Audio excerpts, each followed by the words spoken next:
Assalamualaikum warahmatullahi wabarakatuh. Alhamdulillahirabbil alamin, hamdan yuafi ni'amaka fi mazidah. Ya Rabbana lakal hamdu kama yanbaghi li jalali wajhikal karim wa azimi sultanik. Allahumma shalli wa sallim ala nabiyyina Muhammad wa ala alihi wa sahbihi wa man tabi'ahum bi ihsan ila yaumiddin. Amma ba'd. Alhamdulillah, akhwafillah rahimakumullah. Kita sudah memasuki hari ke-28 di bulan Ramadan tahun 1444 Hijriah. Atau mungkin 1 atau 2 hari lagi kita akan berpisah dengan bulan yang penuh rahmat ini, bulan yang penuh dengan berkah, bulan yang penuh dengan maghfirah dari Allah SWT ini.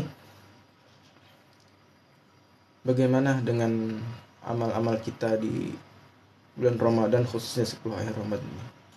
Apakah masih terjaga, semakin meningkat intensitasnya, ataukah justru dunia kita yang makin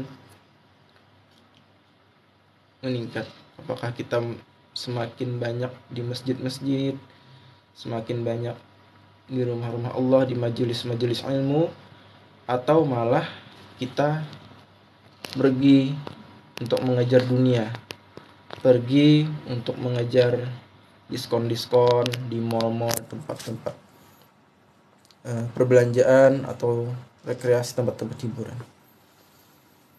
Seperti biasa hari ini Ana Al-Fakir yang mungkin masih banyak kurang ilmunya, masih banyak perlu belajar, ingin berbagi kisah hidup Ana, yaitu Ana dulu pernah mendengarkan kajian. Jadi Ana dulu waktu biasa ya, waktu muda ya, waktu masih sekolah, terutama waktu sekolah menengah atas dulu, Ana kalau Ramadan ini suka sekali ikut kajian di masjid saat tarawih. Jadi di masjid Ana itu dulu mereka antara ba'da isya dan sholat tarawih itu ada kultum. Nah, di kultum itu penceramah ataupun dai-nya menyampaikan tentang ciri orang yang diterima saum Ramadannya, orang yang diterima pahala Ramadannya di sisi Allah. Karena puasa Ramadan, saum Ramadan ini adalah salah satu amal yang istimewa, amal yang Allah sendiri yang membalasnya. Karena tidak ada orang yang tahu dengan puasa kita. Mungkin kita bisa bermuka susah, lapar, haus, tapi tiba-tiba di belakang kita minum, kita makan. Kalau amal-amal lain, kita tidak bisa di depan orang itu berbuat yang berbeda lah, yang 180 derajat. Jadi penceramah itu menyampaikan terkait ciri orang yang diterima amal ibadah puasa Ramadan. Pertama, sebelum masuk ke ciri-ciri itu, penceramah itu beliau menyampaikan bahwasanya puasa Ramadan ini, bulan Ramadan ini sebenarnya yang banyak salah dipahami orang adalah sebenarnya bulan Ramadan itu adalah bulan tarbiyah, surut tabiyah. Jadi bulan pendidikan, bulan penggemblengan, bulan pendidikan dan pelatihan siapa? Kita orang-orang beriman. Seperti kata Allah dalam surah Al-Baqarah ayat 183 ini katakan, "A'udzubillahi minasyaitonirrajim. Bismillahirrahmanirrahim. Ya ayyuhalladzina amanu kutiba 'alaikumussyiyam kama kutiba 'alal ladzina min qablikum la'allakum tattaqun." Wahai orang-orang beriman, telah diwajibkan atas kalian bersaum, berpuasa Ramadan sebagaimana diwajibkan atas orang-orang sebelum kalian agar kalian bertakwa. Jadi sebenarnya Ramadan ini bulan pendidikan kita untuk 11 bulan selanjutnya. Jadi biasanya kita bersaum Ramadan 30 hari, itu sebenarnya pendidikan agar kita bisa menahan hawa nafsu kita, dilatih menahan pikiran kita, ucapan kita, perbuatan kita dari menyakiti orang lain itu di 11 bulan selanjutnya. Kita dilatih untuk sholat sholat tarawih misalnya, qiyamul Ramadan 30 hari full atau 29 hari full, itu untuk bisa kita dilatih untuk bisa sholat malam di 11 bulan berikutnya. Kita bisa dilatih untuk banyak membaca Quran, kalau bisa minimal 1 bulan itu khotam 30 juz 1 kali. Kalau ulama-ulama dulu ada yang sampai 3 sampai setiap hari juz khotam Quran juga. Itu dilatih agar 11 bulan selanjutnya kita juga banyak membaca Al-Quran, tidak menjadikan Al-Quran itu pajangan. Jangan sampai Al-Quran itu berdebu di ruang tamu, cuma sebagai jimat misalnya ditempel-tempel tapi tidak dibaca dan dipahami dan taburi maknanya. Kebanyakan kita malah menjadikan Ramadan itu hanya justru sebagai tujuan utama saja, bukan bulan pendidikan dan pelatihan untuk 11 bulan selanjutnya. Di dalam ilmu psikologis, ilmu mental itu ada yang dinamakan repetisi, ada yang dinamakan pengulangan. Jadi ketika seseorang melakukan suatu tindakan, aktivitas yang berulang-ulang sebanyak 30 hari minimal atau 1 bulan, menurut penelitian atau 40 hari, itu dia akan setelah 30 hari dia akan otomatis melakukannya tanpa terpaksa, tanpa ada beban. Makanya biasanya orang itu mainin jago bulu tangkis, dia latihan selama 30 hari, latihan servis, nanti dia setelah 30 hari menurut penelitian itu akan menjadi sebuah habits atau kebiasaan. Atlet-atlet itu bisa, atau orang-orang yang mempunyai keterampilan apa saja, tukang listrik, tukang bangunan, kalau dia lakukan 30 hari terus menerus dengan satu keahlian itu, termasuk saja bisa perawat misalnya latihan melakukan kolaborasi tindakan pemasangan infus misalnya 30 hari terus menerus dilakukan, misalnya hari ke-31 atau hari ke bulan selanjutnya itu akan menjadi lebih ringan dan tidak ada paksaan. Makanya di dalam Islam itu kita sering mendapati repetisi atau pengulangan-pengulangan, karena ini sebenarnya ilmu psikologis. Contoh pengulangan yang paling sederhana, kita diulang-ulang membaca Al-Fatihah 17 kali sehari semalam. Sholat 5 waktu, kemudian puasa Ramadan 30 hari kita dituntut dilatih untuk mengulang-ulangi puasa Ramadan.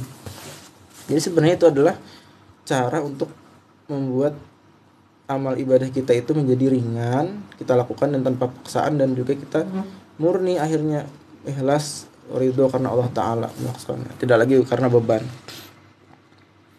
Dan kata Rasulullah SAW, Allah itu menyukai amalan yang diulang-ulang, amalan yang walaupun sedikit tapi istiqomah dan terus berlanjut, continuous. Jadi terus berlanjut, terus dilakukan berulang-ulang, tidak cuma sekali. Bisa cuma baca Quran 1 kali saja sampai 30 juz, habis itu nggak pernah lagi baca Quran, itu tidak Allah sukai. Allah lebih menyukai orang yang sedikit baca Quran pelan-pelan tapi dia mengulangi terus-menerus setiap hari, biasanya cuma 1 ayat tapi dia lakukan setiap hari. Seperti itu. Waalaikumsalam Ading Rahmidi ya. Nah, jadi kata penceramah, Ramadan itu adalah bulan tarbiyah, bulan pendidikan. Di dalam sebuah ayat di Quran surah Al-Hasyr ayat 18, Allah berfirman, mungkin ini sering dibacakan oleh khatib ya ketika Jumat. A'udzubillahi minasyaitonirrajim. Bismillahirrahmanirrahim. Ya ayyuhalladzina amanu taqullaha wa tanzur nafsum ma qaddamat lighad. Hai orang-orang yang beriman, bertakwalah kepada Allah dan perhatikanlah apa yang kalian atau diri kalian lakukan besok hari. Innallaha khabirum bima ta'malun. Sesungguhnya Allah itu maha teliti akan apa yang kita kerjakan, apa yang kamu kerjakan. Jadi dalam Islam pun orang-orang bertakwa tadi sama ya, kayak kalau surah ayat puasa itu ya ayyuhalladzina amanu. Jadi ini juga ya ayyuhalladzina amanu. Jadi orang-orang yang beriman dan bertakwa kepada Allah itu dia senantiasa memperhatikan atau merencanakan hari esok. Kalau di dalam ilmu manajemen itu ada namanya posek. planning, organizing, staffing, actuating, and controlling. Jadi yang pertama itu planning, perencanaan. Jadi perencanaan itu juga memang sudah diperintahkan Allah. Orang-orang beriman itu diperintahkan untuk merencanakan hari esok. Sudah ada perencanaan, ada planningnya, ada visi misi dan filosofi hidupnya. Jadi tidak sekedar cuma hari esok ya aku nggak tahu ya jalani aja. Nggak seperti itu orang beriman bertakwa. Nah, dalam konteks ini tadi kata penceramahnya, kita setelah Ramadan ini apa yang akan kita lakukan itu harus sudah direncanakan. Jadi setelah Ramadan berakhir, sudah Lebaran, bukan setelah itu kembali lagi ke masa lalu kita, kembali lagi ke rutinitas kita, kembali lagi ke maksiat kita sebelum Ramadan, bukan seperti itu, tapi apa yang kita rencanakan agar tadi nanti akan mendapatkan ciri amalan puasa di Allah SWT. Jadi apa yang harus kita rencanakan? Nah, itu yang penting. Poin pentingnya juga. Nah, ternyata tadi kembali lagi ke bulan tarbiyah. Ternyata selama Ramadan, mau suka tidak suka, berat terpaksa ataupun tidak terpaksa, kita sebenarnya sudah dilatih untuk menjauhi segala macam bentuk maksiat kepada Allah. Contohnya ketika Ramadan kan kita mungkin sebagian ada yang biasa merokok, pas Ramadan tidak merokok kan. Berarti kalau di luar Ramadan ternyata sebenarnya bisa untuk tidak merokok lagi, karena merokok itu membunuhmu. Atau ketika Ramadan sering baca Quran, berarti di luar Ramadan juga bisa sering baca Quran. Minimal satu ain kan ada di satu ainnya. Kemudian ketika Ramadan bisa sahur, berarti di luar Ramadan juga bisa bangun sholat malam, tahajud, qiyamul lail. Jadi nggak lagi bangun tengah malam, bangun sepertiga malam terakhir itu untuk nonton bola saja. Kemudian ketika Ramadan bisa ya sering ikut tarawih, kemudian berhijab bagi yang perempuan. Berarti di luar Ramadan juga harusnya bisa membiasakan diri juga berhijab, tidak lagi membuka aurat. Karena anak perempuan itu kalau dia membuka aurat, yang kena juga suaminya. Seorang perempuan itu suaminya, juga ayahnya kalau dia belum menikah, baik yang musyidah ataupun tidak. Ketika Ramadan kita bisa menjaga lisan kita dari perbuatan keji, perkataan keji, ghibah, kemudian adu domba, kemudian mencaci maki orang lain, hati itu iri, dengki, hasad. Berarti di luar Ramadan juga bisa seperti itu. Atau ketika bulan Ramadan kita bisa banyak mendirikan sholat. Ada sholat fardu, pasti ya sholat 5 waktu ya. Ada sholat tarawih, qiyamul Ramadan, ada sholat sunnah-sunnah rawatib. Berarti di luar Ramadan kita juga bisa minimal, kalau tidak bisa seperti tarawih 8 atau 21 rakaat, kita witir sebelum tidur, kita melakukan witir, sholat penutup 3 rakaat lah ganjil. Jadi ternyata banyak hal-hal yang kita bisa lakukan sebenarnya di luar bulan Ramadan. Buktinya 30 hari kita bisa melakukan. Kecuali seperti dikatakan Rasulullah SAW, ada orang-orang yang puasanya hanyalah menahan lapar dan haus karena lisannya kotor, hatinya kotor, senang mengadu domba orang, senang iri hasad dengki, senang mencaci maki orang. Akhirnya dia cuma dapat lapar dan dahaga, tidak mendapatkan pahala dari Allah SWT. Padahal dalam hadis ya, hadis riwayat Bukhari nomor 328 dan riwayat Muslim nomor 760 kalau tidak salah, itu kita sering mendengarkannya. Rasulullah SAW bersabda, "Man shoma Ramadana imanan wa ihtisaban, ghufira lahu ma taqaddama bi dzambi." Jadi barang siapa yang berpuasa bersama Ramadan dengan penuh keimanan dan mengharap pahala dari Allah, balasan dari Allah, itu dia akan diberikan ampunan atau dosa-dosa yang telah lalu. Jadi hapus dosanya seperti bayi yang baru lahir, seperti kertas putih. Makanya ketika Lebaran kita kembali ke fitrah katanya. Nah, jadi jangan sampai ternyata kita malah tidak mendapatkan keuntungan ini, diampuni, karena amalan yang kita lakukan itu sebenarnya adalah mencari ridha Allah, mencari ampunan Allah. Kalau kita sudah diampuni Allah, maka insya Allah apapun hajat kita, apapun keinginan kita, itu akan mudah dikabulkan Allah. apapun apa yang kita rencanakan akan mudah Allah lancarkan dan berkahi. Jadi kalau tidak ada ampunannya, kita akan dimurkai Allah. Jangan sampai kita tadi malah cuma mendapatkan laparan dahaga karena kita berpuasa tidak dengan keimanan dan mengharap pahala Allah, mengharap balasan dari Allah, tapi mengharap balasan dari manusia. Nah, seperti itu. Nah, jadi kembali ke ciri orang yang apa tadi, ciri orang yang diterima amal ibadah selama Ramadannya. Jadi kata penceramah tadi, kata dai tadi, kata ustadz tadi, cirinya itu mudah.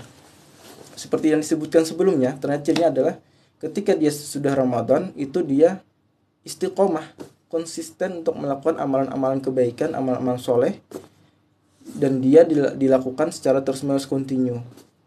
Nah, jadi itu ciri-ciri paling mudahnya. Dia bukan malah kembali ke laptop ya. Bukan ke laptop, kembali ke masa sebelum Ramadan. Mungkin dia sebelum Ramadan malas sholatnya, pas Ramadan sering ikut berjamaah. Nah, setelah Ramadan dia tetap ikut berjamaah sholatnya.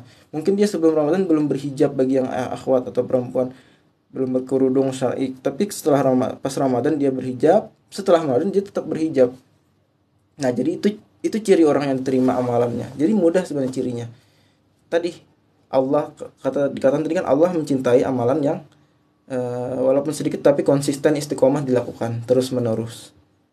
Bahkan di dalam sebuah hadis dikatakan orang yang memiliki amalan konsisten ketika dia uzur, misalnya ketika dia sakit, misalnya kita lagi sholat, sering melaksanakan sholat malam nih, tapi saat itu kita sakit, ketiduran, tidak bisa sholat malam, atau lagi sibuk sekali saat itu, lembur, tertidur, tidak bisa sholat malam, maka Allah tetap akan mencatat dia sholat malam pada malam itu karena dia lakukan konsisten, istiqomah. Itu keuntungan, kehebatan orang, kelebihan orang yang konsisten, istiqomah melaksanakan amalan. Kita lihat juga dunia seperti itu kan, orang-orang yang punya skill bagus, punya skill bagus, atlet bola, atlet bulu tangkis, atau orang yang profesional, itu mereka sebenarnya melakukan bukan karena saat di kamera saja, tapi mereka memang konsisten melakukan terus menerus, akhirnya jadi profesional, jadi jadi terbiasa, jadi ahli di bidang tersebut. Begitu juga kalau dunia seperti itu, apalagi akhirat kita juga harus seperti itu. Dan itu disampaikan Rasulullah SAW, disampaikan Allah, bahwasanya orang yang mencintai Allah itu salah satunya adalah orang konsisten, orang istiqomah melaksanakan amalan-amalan kebaikan, amalan soleh, tidak hanya di satu waktu. Misalnya kita ketika Ramadan kita sering baca Quran, minimal kita bisa sering baca Yasin, Al-Muluk, misalnya Al-Baqarah. Nah, setelah Ramadan kita tetap melaksanakannya. Itulah ciri orang yang diterima amalannya oleh Allah SWT, diterima amalan ibadah Ramadannya. Jadi tidak susah payah melihatnya. Kalau misalnya dia pas Ramadan itu sholatnya sering, sholat berjamaahnya sering hadir, tapi ketika baru Lebaran, paginya, siang, sorenya sudah nggak ada lagi di masjid. Nah, itu ciri-ciri kemungkinan dia tidak mungkin ada amalan Ramadan yang tidak terima Allah, tapi tetap kembali kepada Allah yang menentukan, bukan kita. Tapi ini sebagai warning apakah amalan kita itu terima atau tidak. Dan mirisnya ya, kalau di tempat kita pas beberapa hari di awal Ramadan rame masjid. Pas mulai pertengahan, yang dari misalnya penuh masjid sisa 4-5 saf. Nanti kalau mulai akhir-akhir tinggal 1 saf atau 2 saf. Nanti pas mau Lebaran sudah hilang karena pulkam orangnya. Yang ada semuanya pada ngumpul di rekreasi, di mall, perbelanjaan. Makanya ada anekdot juga dari penceramah, Anda pernah dengar, kalau mau melihat orang Islam itu lihatlah di hari Jumat, sholat Jumat. Tapi kalau mau melihat orang beriman, itu lihat di waktu subuh. Makanya juga ada anekdot kan, Israel ataupun Yahudi Zionis itu tidak akan takut sampai umat Islam sholat subuhnya seperti sholat Jumat banyaknya. Karena berat sekali ya orang yang sholat subuh, sholat Isya itu dalam hadis juga dikatakan orang yang munafik itu salah satu cirinya adalah berat untuk melaksanakan sholat subuh dan sholat Isya atau sholat asar, karena waktu-waktu yang kritis saat itu, ngantuk, panas, dingin. Nah, demikian sedikit Ana berbagi kisah hidup Ana waktu Ana mendengarkan ceramah salah satu dai di tempat kampung halaman ana waktu ana sekolah menengah atas. Kembali lagi, sekali lagi ana tidak mengklaim ini sebuah kebenaran dari ana. Kalau ada benarnya itu dari Allah SWT, Sang Maha Sempurna yang mutlak kebenarannya. Dan Allah SWT berfirman sebelum ana akhiri, dalam Quran surah Al-Hijr ayat 99 dikatakan, A'udzubillahi minasyaitonirrajim wa'bud rabbaka hatta ya'tiyakal yaqin. A'udzubillahi minasyaitonirrajim wa'bud rabbaka hatta ya'tiyakal yaqin. Dan sembahlah dan beribadalah kepada Allah sampai datang saat keyakinan, yaitu kematian. Jadi sekali lagi, kita beribadah itu atau beribadah atau beramal soleh itu tidak ada batasnya, unlimited, endless. Jadi terus menerus sampai kapan? Ya sampai kita sudah memastikan diri kita ada di surga. Jadi istirahat dari ibadah itu hanya sampai ketika kita sudah meninggal. Yakin sudah kita meninggal, sakaratul maut sudah dilepas, baru kita bisa bernapas lega dari amal ibadah. Jadi tidak ada istilahnya amal ibadah cuma saat Ramadan 1444 Hijriah atau berapalah. Tidak ada, yang jelas amal ibadah terus menerus sampai hatta ya'tiyakal yakin tadi, yakin.